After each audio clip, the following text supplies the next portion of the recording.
નમસ્કાર ખેડૂત મિત્રો, કૃષિ જ્ઞાન યુટ્યુબ ચેનલમાં આપ સર્વ ખેડૂત મિત્રોનું હાર્દિક સ્વાગત છે। આજના વિડીયોમાં ખેડૂતનો સમય અને શક્તિ બંનેનો બચાવ કરતી યોજના એટલે કે ડ્રોન દ્વારા ખાતર અને જંતુનાશક દવાના છંટકાવ પર સરકારની સહાય અંગેની વિગતે માહિતી મેળવશું। સાથે જ પ્રગતિશીલ ખેડૂતના અનુભવો પણ સાંભળશું। તો વિડીયો અંત સુધી જોવાનું ચૂકશો નહીં।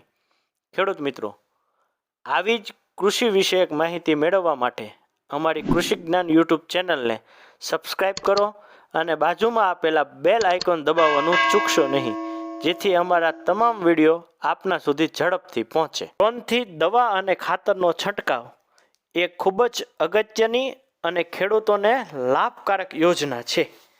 આ યોજના અંતર્ગત 1 એકર પ્રતિ એકરે ખર્ચના 90% અથવા તો 500 રૂપિયા બંનેમાંથી જે ઓછું હોય તે તમને પ્રતિ એકરે સહાય મળવા પાત્ર છે।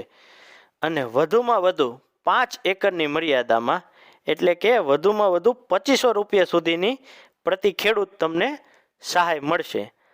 આ યોજનામાં લાભ લેવા માટે આઈ ખેડૂત પોર્ટલ પર અરજી કરવાની રહેશે।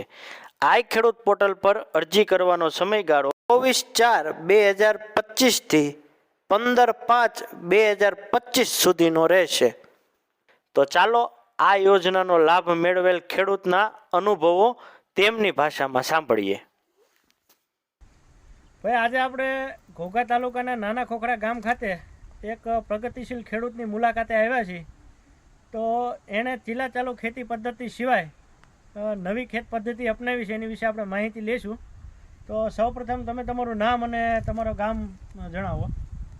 મારું ગામ નાના ખોખરા, તાલુકો ઘોઘા, જિલ્લો ભાવનગર। મારું નામ છે નરેન્દ્રસિંહ કરણસિંહ ગોહિલ। તમે આ કયા પાકનું વાવેતર કરેલું છે હાલ?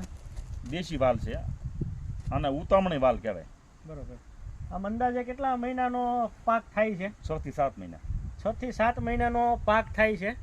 અને જનરલી જે ખેડૂતને સૌથી મોટી હાલના સમયમાં જે મુશ્કેલી છે ભૂંડ અને રોજડાની, તો આ પાકમાં આવી કોઈ મુશ્કેલી પડે છે કે કેમ? ના ના ના, અને હજી અત્યાર સુધીમાં કોઈ દિવસ ભૂંડ કે રોજે ખાધું નથી। તો ખેડૂત મિત્રો, આપણે જે સૌથી મોટો પ્રશ્ન છે ભૂંડ અને રોજનો, તો આ એક દેશી વાલનો પાક એવો છે કે જેને ડુંગર ખોખરા અને ત્યાં સૌથી વધારે આ બધા પ્રાણીઓનો ઉપદ્રવ રહેતો હોય છે। પણ આ પાક પસંદ કરવાથી તમને ભૂંડ અને રોજનો ત્રાસ જે છે એ પણ ખૂબ ઘટી જવાનો છે। બીજું, આની અંદર આની માવજત કઈ રીતની હોય છે? ખાતર, દવા, ખાતરનો કેટલો તમે આમાં વપરાશ કર્યો છે? આમાં ખાતરનો બિલકુલ વપરાશ નથી કર્યો, ફક્ત આને ચોપ્યા છે અમે લાઠી, અને પછી દવાનો છંટકાવ દર 15 દિવસે કરીએ છીએ। આપણે જનરલી ખેતી ખર્ચની અંદર મુખ્ય 2 ખર્ચ ખાતર અને દવા આવતા હોય છે। તો આ જે દેશી વાલ છે કઠોર વર્ગનો પાક છે, જેના મૂળની અંદર રાઇઝોબિયમ રહેલું છે, હવામાંથી નાઇટ્રોજન લઈ અને જમીનમાં સ્થાપન કરે છે।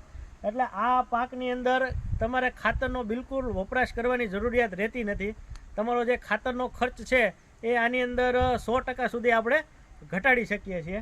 હવે તમે આની અંદર દવાનો વપરાશ કરો છો, તો અત્યાર સુધી તમે પહેલાં કઈ રીતે આમાં દવા છાંટતા હતા અને એમાં કઈ કઈ તમને મુશ્કેલી આવતી હતી?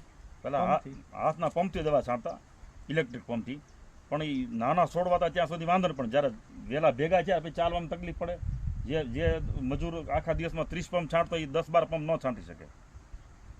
એ પછી તમે આ જે મુશ્કેલી હતી એના નિવારણ માટે સરકારની કોઈ યોજનાનો લાભ લીધો છે આમાં તમે? હા, અમે ડ્રોનથી દવા છંટાવીએ છીએ। હવે ડ્રોનમાં દવા છાંટવામાં શું ફાયદો થાય છે?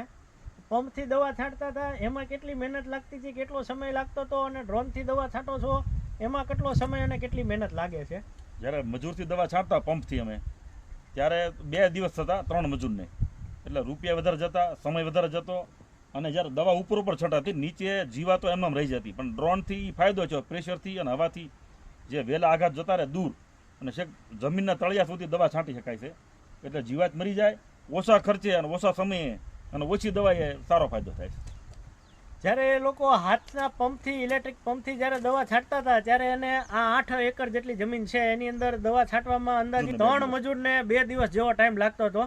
અને જેમ ખેડૂત મિત્રે જણાવ્યું એ રીતે પાક મોટો થયા પછી એના થડ સુધી દવા પહોંચતી નહોતી।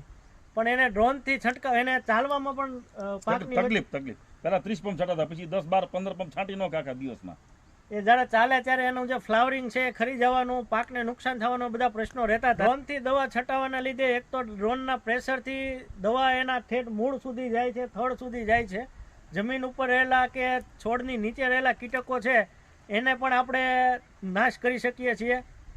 ડ્રોનથી આ તમારા 8 એકરમાં દવા છાંટવામાં કેટલો સમય લાગ્યો છે? 1.5 કલાક, 1.5 થી 2 કલાક. જે કામ 2 દિવસે થતું હતું એ કામ હવે 1.5 કલાકથી 2 કલાકની અંદર કામ પૂરું થયું છે. અને હાથથી દવા છાંટવાના પંપ કરતાં વધારે સારી રીતે કામ થયું છે. 100% રિઝલ્ટ આવે ઓછી દવાએ એને 100% રિઝલ્ટ મળ્યું છે. બીજું તમને એ પૂછવાનું છે કે આ તમે જે ડ્રોનથી દવા છટકાવી એમાં તમને ખેતીવાડી શાખા તરફથી કોઈ સહાય મળવાની છે કે એની વિશે તમે માહિતગાર છો? હા, એના માટે 1 એકરે 500 રૂપિયા ડ્રોન માટે મળશે. 1 એકરે મેક્સિમમ 5 એકરની સુધીની એની કેપેસિટી છે. એટલે આપણે આ ખેડૂત મિત્રને ખેતીવાડી શાખાની જે ડ્રોનથી દવા છંટકાવની યોજના છે એ અંતર્ગત પ્રતિ એકરે 500 રૂપિયા સબસિડી આપવાના છે. મેક્સિમમ 5 એકર સુધી તો એ ખેડૂતને આપણે 5 એકર સુધીની સબસિડીનો લાભ આપવાના છીએ. ઓછા ખર્ચે અને વધુ સારી રીતે દવા એ લોકો છાંટી શક્યા છે.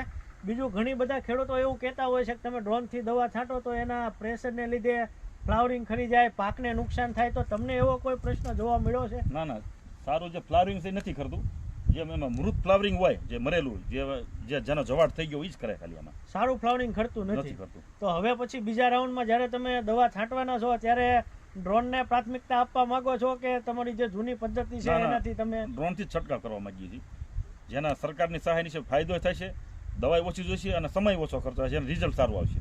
કોઈ ખેડૂત મિત્રને આવી રીતે ડ્રોનથી છંટકાવ કરવો હોય તો તમે એને શું સલાહ આપો? કરવો જોઈએ કે? કરવો જોઈએ, ચોક્કસ. સારી યોજના, સારી યોજના છે. તો આ હતા આપણા નાના ખોખરા ગામના ખેડૂત ખાતેદાર નરેન્દ્રસિંહ, જેને દેશી વાલનું વાવેતર કરેલું છે અને ખૂબ સારો એવો પાક છે અને સારી એવી આવક આમાંથી મળવાની શક્યતા રહેલી છે. અસ્તુ, આભાર.